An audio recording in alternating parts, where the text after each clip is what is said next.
The Mandalorian, Season 3, Episode 2. Episode 2 jumps the plot along pretty quickly as Mando decides to go to Mandalore so that he can bathe in the sacred waters in order to redeem himself, but obviously this is easier said than done. We start off this episode by visiting Peli, who just feels like the comic relief character at this point, but she just feels out of place tonally. You know, this show I always associated it with not actually being all that humorous, just a bit cutesy with Grogu, but for the most part it was kind of a bit more of a darker thing. But now it's, you know, just got these kind of little comedic elements thrown in, like Peli, and yeah, it just feels out of place, and the more I see of her, the more I just wish she wasn't really in it. But yeah, he's still trying to revive IG-11, but she doesn't have the parts for him, so she just gives him some shitty astromech droid, and then he's like, yeah, okay, that'll do. So I guess that's his need for IG-11 over. I don't know. Regardless, he gets the droid and then he decides to go to the planet of Mandalore, and then that's where your story starts, but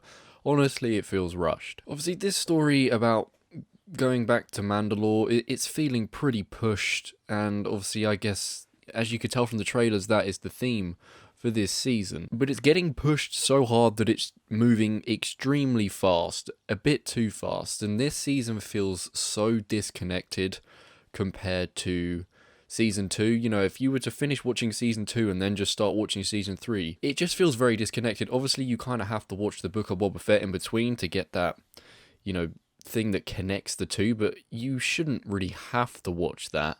You should just be able to watch the following season of a show in order to carry it on. But you know, when you look at Season 1 and 2, Season 1 ended with the Mandalorian and Grogu narrowly escaping Moff Gideon, and then Season 2 sort of carried that on. You know, they're still being hunted, but they're trying to get Grogu to safety, whereas this just feels like a whole clean slate. His endeavours on Mandalore involve fighting a whole host of weird beasts and creatures, involving like a fleshy, I don't know, alien inside like a bug and robot outfit. Pretty strange. I kind of do like the way it looks though. It was quite creepy because it's in like these mines, and then but it takes the Mandalorian and starts doing like tests on him, I guess, like starts taking his blood. But with how quickly this episode is moving, we don't know why that happens. We don't get any explanation as to why this weird creature is doing this thing to Mando. We don't know what the machine is doing really, apart from taking fluid from him. Bo-Katan just comes in, uses the Darksaber way more effectively than Mando, saves the day. The combat in this episode, to be fair, was cool. Everyone gets to show off their skills, especially Bo-Katan with the Darksaber.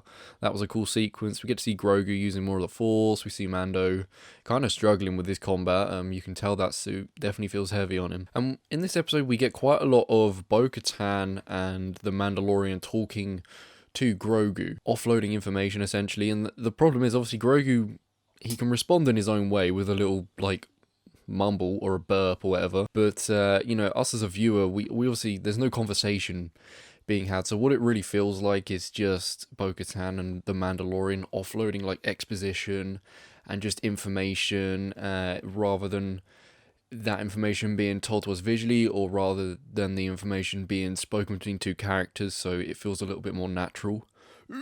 So really, when they're talking to Grogu, they're just talking to us. It's like, here's some information, we're gonna say it to something that can't speak, so that the audience knows what the fuck's going on. The Mandalorian does eventually get to like the sacred waters that he wants to bathe in. I don't know how he's actually going to provide evidence to the Creed that he did bathe in the waters, but regardless, he's going to bathe in the waters, and he does go in, but then he gets pulled under, so Bo-Katan goes in, and somehow a jetpack works underwater. I don't know the science behind that, but it's Star Wars, so I'm not going to complain. And then she like pulls him out, and as she's going up with him, you see that the ancient like Mandalorian beast from like Mandalorian lore, you know, like their symbol and whatnot, is like under there, so I guess it wasn't really slain, or it's just another one, but it's under there.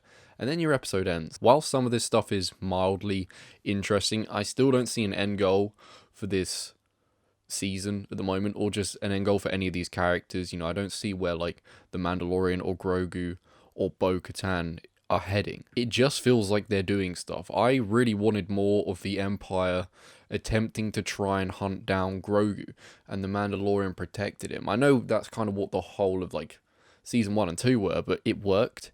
It was effective. I think they could have rolled with that, taken it to like other levels. Right now it feels like a side plot has taken center stage, but then it's being rushed anyway. It feels like this season is all about them trying to get through loads of stuff and also bring in some like Mandalorian lore, which I don't know, it doesn't really excite me all that much. I don't really care all that much about, oh, look, they've gone to Mandalore, because it was in the Clone Wars once or whatever.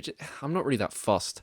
I kind of just want a good original story, but it seems like they're trying to rely on, stuff that's been talked about and trying to create a plot out of it. There's so much happening in these 2 episodes so far. You've got pirates attacking, you've got IG-11 trying to be revived, you've got Mando trying to redeem himself, and you've got Bo-Katan being lonely and saying how Mandalore can't be redeemed. And Grogu is just tagging along without really saying much in the matter, just doing the occasional flip and force push. I know it sounds like I've just shit on this episode. This show is still entertaining me for now.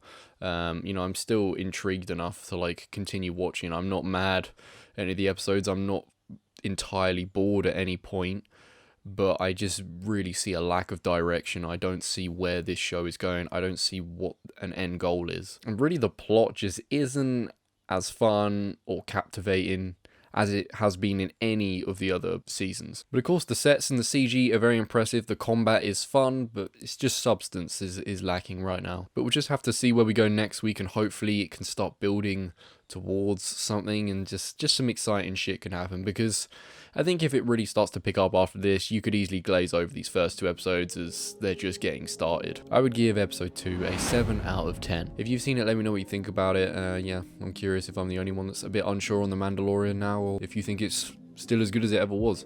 Thank you for watching. I'll see you in the next one. Bye bye.